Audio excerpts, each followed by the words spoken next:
ஜும்ஆ தொழுகை யாருக்கு விதிவிலக்கு?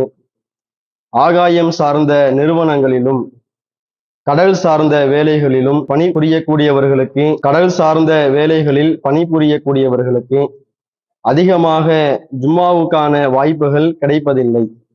அவர்கள் 6 மாதங்கள் அல்லது 1 வருடங்கள் அங்கு பணிபுரியும் நிலைமை ஏற்படும் போது அவர்களுக்கான சட்டம் என்ன?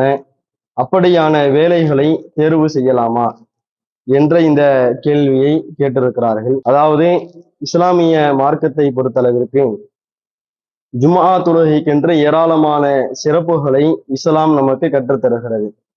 அந்த ஜும்ஆ தொழுகையை தேவையான சரியான காரணம் இல்லாமல் யாரும் அந்த தொழுகையை விடக்கூடாது என்றும் இஸ்லாம் நமக்கு தெளிவாக சொல்லுகிறது. எந்த அளவிற்கு என்றால், யார் ஜும்ஆ தொழுகைக்காக விரைந்து முதலாக வருகிறாரோ அவருக்கு ஒட்டகத்தை குர்பானி கொடுத்த நன்மை என்றும், 2வது நேரத்தில் வரக்கூடியவருக்கு மாட்டை குர்பானி கொடுத்த நன்மை என்றும், 3வதாக வருபவருக்கு ஆட்டை குர்பானி கொடுத்த நன்மையும், 4வது வருபவருக்கு கோழியும், 5வது வருபவருக்கு முட்டையை குர்பானி கொடுத்த நன்மையும் கிடைக்கும் என்று இஸ்லாம் அதை ஆர்வமூட்டுகிறது. அதே நேரத்திலே நபிகள் நாயகம் ஸல்லல்லாஹு அலைஹி வஸல்லம் அவர்கள் சொல்லுகிறார்கள், மக்கள் ஜும்ஆ தொழுகையை விடுவதை விட்டும் விலகி இருக்கட்டும். அப்படி இல்லை என்று சொன்னால் ல யஹ்தமன்னல்லாஹு அலா குலூபிஹிம், அல்லாஹ் அவர்களுடைய உள்ளங்களில் முத்திரை குத்தி விடுவான். சும்ம பிறகு ல யகூனன்ன மினல் காஃபிலின், அவர்கள் அல்லாஹுவால் கண்டுகொள்ளாத நபர்களாக, அலட்சியவாதிகளாக மாறிவிடுவார்கள் என்று நபிகள் நாயகம் ஸல்லல்லாஹு அலைஹி வஸல்லம் அவர்கள் நமக்கு சொல்லியிருக்கிறார்கள். இந்த செய்தியை சஹீஹ் முஸ்லிம் என்கின்ற நூலில் 365வது செய்தியாக நாம் பார்க்கலாம்.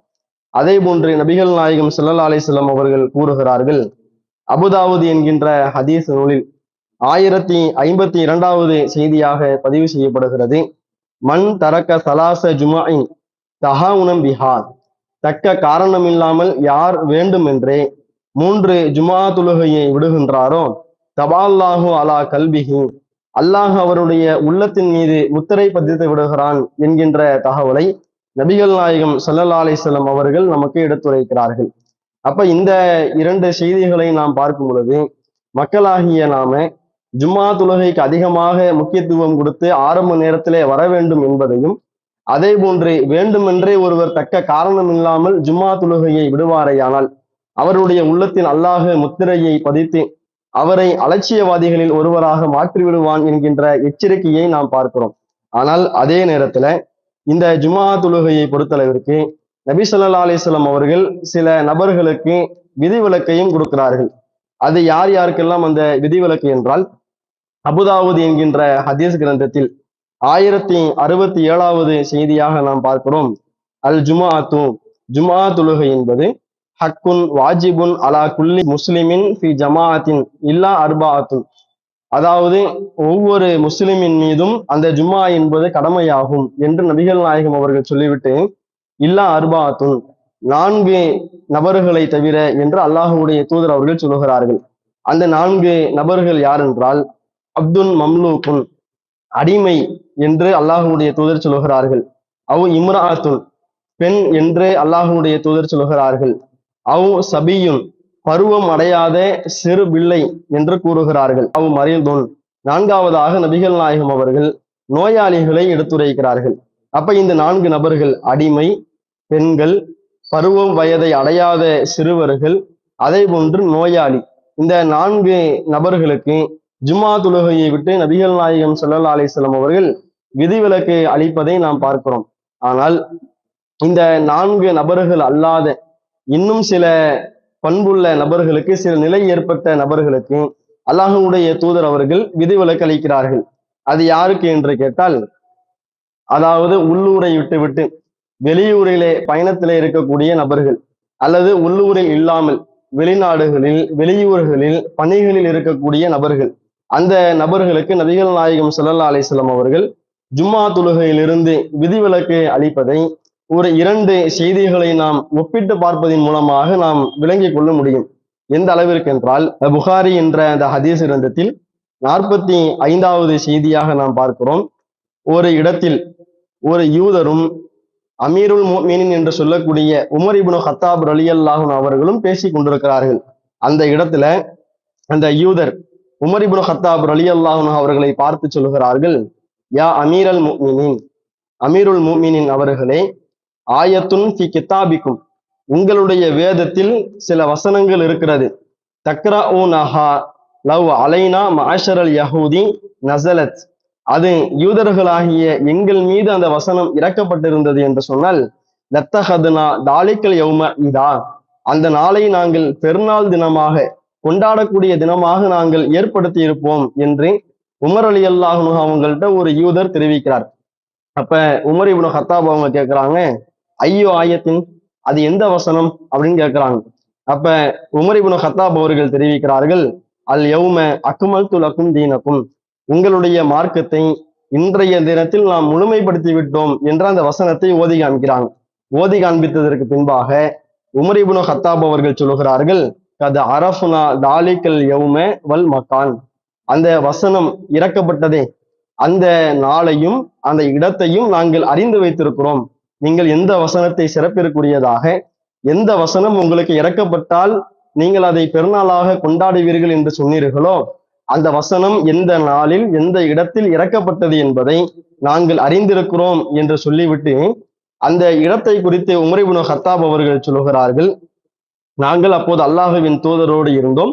வஹுவ காயிமுன் பி அரஃபா யௌம ஜுமாஅத்தின், அல்லாஹுவின் தூதர் அவர்கள் ஜும்மாவினுடைய நாளில் அரஃபா தினத்தில் இருந்த பொழுதுதான் இந்த வசனம் இறக்கப்பட்டது என்று உமர் இப்னு கத்தாப் அவர்கள் தெரிவிக்கின்ற ஒரு செய்தியை நாம் பார்க்கிறோம். அப்ப இந்த செய்தியிலிருந்து நபிகள் நாயகம் ஸல்லல்லாஹு அலைஹி வஸல்லம் அவர்கள் ஜும்மா தினத்தன்று, அதாவது வெள்ளிக்கிழமை அன்று அரஃபா தினத்தில் இருந்திருக்கிறார்கள் என்ற ஒரு செய்தி நமக்கு கிடைக்கிறது.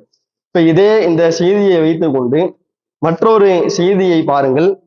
இந்த செய்தியை நாம் இணைத்து பார்க்கும் பொழுது, பயணத்தில் இருக்கக்கூடியவர்கள், வெளிநாட்டில் வசிக்கக்கூடியவர்கள் தாராளமாக ஜும்மா தொழுகையிலிருந்து விதிவிலக்கு பெற்றவர்களாக அவர்கள் ஜும்மா தொழுகைக்கு பதிலாக நுகர் தொழுகையை தொழுது கொள்ளலாம் என்கின்ற சட்டம் நமக்கு கிடைக்கக்கூடியதாக இருக்கிறது. அபுதாவுத் என்கின்ற அந்த ஹதீஸ் நூலில் 1634வது செய்தியாக நாம் பார்க்கிறோம், கதா ரசூலுல்லாஹி ஸல்லல்லாஹு அலைஹி வஸல்லம் மின் மினா ஹீன ஸல்ல சுப்ஹ சபிஹத யௌமி அரஃபா, அதாவது அரஃபா நாளில் சுபுஹ் தொழக்கூடிய அந்த காலை நேரத்தில் அல்லாஹ்வுடைய தூதர் அவர்கள் மினாவிலே காலை பொழுதை அடைந்தார்கள்.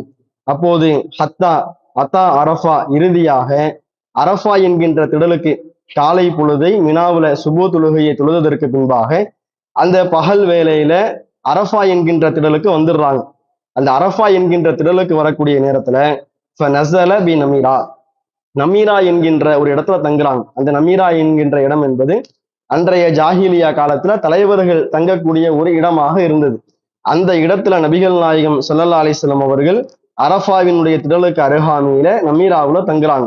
அந்த இடத்துல பாத்தீங்கன்னா, இதாக்கான இந்த சலாத்தில் துஹருடைய நேரம் வந்த பொழுது ராஹ ரசூலுல்லாஹி ஸல்லல்லாஹு அலைஹி வஸல்லம் முஹஜ்ஜிரன், அல்லாஹுவின் தூதர் ஸல்லல்லாஹு அலைஹி வஸல்லம் அவர்கள் சிறிது நேரம் ஓய்வெடுத்தார்கள். ஃபஜமஅ பைனல் துஹரி வல் அஸ்ர், அல்லாஹ்வுடைய தூதர் அவர்கள் அந்த அரஃபா என்கின்ற திடல்ல ஜும்மா தினத்துல இருக்கிறாங்க. அந்த இடத்துல லுஹரையும் அசரையும் சேர்த்து ஜம்மு செய்து தொழுதார்கள், இணைத்து தொழுதார்கள் என்ற செய்தியை நாம் பார்க்கிறோம். சும்ம ஹத்தபன் நாஸ், பிறகு மக்களுக்கு உரை நிகழ்த்தினார்கள் என்ற செய்தியை நாம் பார்க்கிறோம். அப்ப இந்த செய்தியிலிருந்து நமக்கு என்ன செய்தி கிடைக்குது, என்ன தகவல் கிடைக்குது? அல்லாஹ்வுடைய தூதர் அவங்க அரஃபா தினத்துல வெள்ளிக்கிழமையாக இருக்கிறது, வெள்ளிக்கிழமை அன்று ஜும்மா தொழுகையை தொழாமல் அந்த இடத்துல லுஹரையும் அசரையும் இணைத்து ஒரு பயணவாசிக்கு அல்லாஹ் என்ன சலுகையை கொடுத்திருக்கிறானோ அந்த சலுகையை பயன்படுத்தி லுஹரையும் அசரையும் சேர்த்து ஜம்மு செய்து தொழுதார்கள் என்ற செய்தியை நம்ம பார்க்கிறோம். அப்ப இந்த இரண்டு செய்திகளை நாம் இணைத்து பார்க்கும் பொழுது அல்லாஹ்வின் தூதர் ஸல்லல்லாஹு அலைஹி வஸல்லம் அவர்கள் வெள்ளிக்கிழமை அன்று ஜும்மாவினுடைய தினத்துல தன்னுடைய ஹஜ்ஜினுடைய பயணத்தின் பொழுது பயணவாசியாக இருக்கின்ற காரணத்தினால லுஹரையும் அசரையும் இணைத்து தொழுதார்கள் அப்படிங்கிற செய்தியை பார்க்கிறோம். இப்ப இந்த அடிப்படையில எப்படி ஒரு அடிமைக்கு ஜும்மா கடமை கிடையாதோ, ஒரு பெண்ணிற்கு ஜும்மா என்பது கடமை கிடையாதோ, பருவம் அடையாத சிறுவர் சிறுமிகளுக்கு ஜும்மா கடமை கிடையாதோ, அதே போன்று நோயாளிக்கு ஜும்மா கடமை கிடையாதோ, அதே போன்று உள்ளூரை விட்டுவிட்டு வெளியூரிலே தங்கியிருக்கக்கூடிய பயணவாசிகளுக்கும் ஜும்ஆ வீட்டும் அல்லாஹ் விதிவிலக்கு கொடுத்திருக்கிறான் என்ற ஒரு தகவலை நாம் பார்க்கிறோம். இப்ப கூடுதலாக நாம தெரிந்து கொள்ள வேண்டிய ஒரு செய்தி என்னவென்றால், அப்படி விதிவிலக்குகள் இருந்தாலும் கூட எத்தனை நாட்களுக்கு இந்த விதிவிலக்கை நாம் பயன்படுத்திக் கொள்ளலாம், எத்தனை நாட்களுக்கு இந்த சலுகையை நாம் பயன்படுத்திக் கொள்ளலாம் என்ற ஒரு கேள்வியும் இருக்கிறது. அல்லாஹ்வின் தூதர் ஸல்லல்லாஹு அலைஹி வஸல்லம் அவர்கள் அதற்கும் நமக்கு தீர்வை சொல்லி தந்திருக்கிறார்கள். அதாவது சஹீஹுல் புகாரியில 4298வது செய்தியாக நாம் பார்க்கிறோம். அகாம நபியு ஸல்லல்லாஹு அலைஹி வஸல்லம் பி மக்கா, அல்லாஹ்வுடைய தூதர் அவர்கள் மக்காவிலே தங்கியிருந்தார்கள். அதாவது ஹிஜ்ரத்துக்கு பின்னால மதீனாவிற்கு சென்று விட்டார்கள். அதற்கு பின்பாக மக்காவிற்கு மீண்டும் திரும்ப வரக்கூடிய நேரத்துல திஸ்ஆத்த அஷர யௌமன், அல்லாஹ்வுடைய தூதர் அவர்கள் 19 நாட்கள் மக்காவிலே தங்கினார்கள். யுஸல்லி ரக்அத்தைனி, 4 ரக்காத்துகள் கொண்ட எல்லா தொழுகைகளையும் 2 ரக்காத்துகளாக தொழுதார்கள். அதாவது ஜம்மு கசர் பண்ணி சுருக்கி தொழுதார்கள் அப்படிங்கிற செய்தியை நாம புகாரி என்ற ஹதீஸ் கிரந்தத்தில் நாம் பார்க்கிறோம். அப்ப இந்த செய்தியின் அடிப்படையில் அல்லாஹ்வின் தூதர் ஸல்லல்லாஹு அலைஹி வஸல்லம் அவர்கள் மதீனாவிலிருந்து மக்காவிற்கு ஒரு பயணவாசியாக செல்கிறார்கள். கிட்டத்தட்ட 19 நாட்கள் தங்குகிறார்கள். தங்கிய 19 நாட்களும் அந்த ஜம்மு கசர் என்கின்ற அந்த சலுகையை பயன்படுத்தி இருக்கிறார்கள் என்பதை நாம் பார்க்கிறோம். இப்ப அல்லாஹ்வுடைய தூதர் அவங்க 19 நாட்கள் தான் இந்த சலுகையை பயன்படுத்தி இருக்கிறாங்க அப்படிங்கிறதுனால 19 நாட்கள் தான் நாம் சலுகையை பயன்படுத்த வேண்டும் என்பது இல்லை. அப்ப ஒரு குறிப்பிட்ட நாளை வரையறுக்காமல் தான் தங்கியிருந்த நாட்கள் முழுவதுமாக அல்லாஹ்வுடைய தூதர் அவர்கள் அந்த சலுகையை பயன்படுத்தி இருக்கின்ற காரணத்தினால பயணவாசிகளாக இருக்கக்கூடியவர்கள், அதாவது கடற்படையில வேலை செய்யக்கூடியவங்க, அதே போன்று விமான பணிபுரியக்கூடியவங்க, அவர்கள் ஒரு வருடத்திற்கு ஒரு முறை அல்லது 6 மாதத்திற்கு ஒரு முறை தான் ஊருக்கு வர முடிகிறது. ஆக 6 மாதங்கள் தொடர்ச்சியாக பணியில் இருக்கும் பொழுது எங்களால் ஜும்மா தொழுகையை தொழ முடியவில்லை, அல்லது 1 வருடங்கள் தொடர்ச்சியாக நாங்கள் பணியில் இருக்கின்ற காரணத்தினால அந்த ஜும்மா தொழுகையை எங்களால் தொழ முடியவில்லை என்ற ஒரு நிலை இருக்குமேயானால் அவர்கள் வெள்ளிக்கிழமை அன்று ஜும்மா தொழுகையிலிருந்து அவர்களுக்கு விதிவிலக்கை இஸ்லாம் கொடுத்திருக்கிறது என்கின்ற அடிப்படையில அவர்கள் லுகர் தொழுகையாக 4 ரக்காத்துகள் தொழுது கொள்ள வேண்டும் என்பதுதான் இந்த கேள்விக்குரிய பதிலாக தெரிவித்துக் கொள்கிறோம். இஸ்லாம் மற்றும் சமுதாய செய்திகளை அறிந்து கொள்ள தமிழ்நாடு தௌஹீத் ஜமாஅத் யூடியூப் பக்கத்தை உடனடியாக சப்ஸ்கிரைப் செய்து கொள்ளுங்கள். மேலும் பெல் பட்டனையும் கிளிக் செய்து கொள்ளுங்கள்.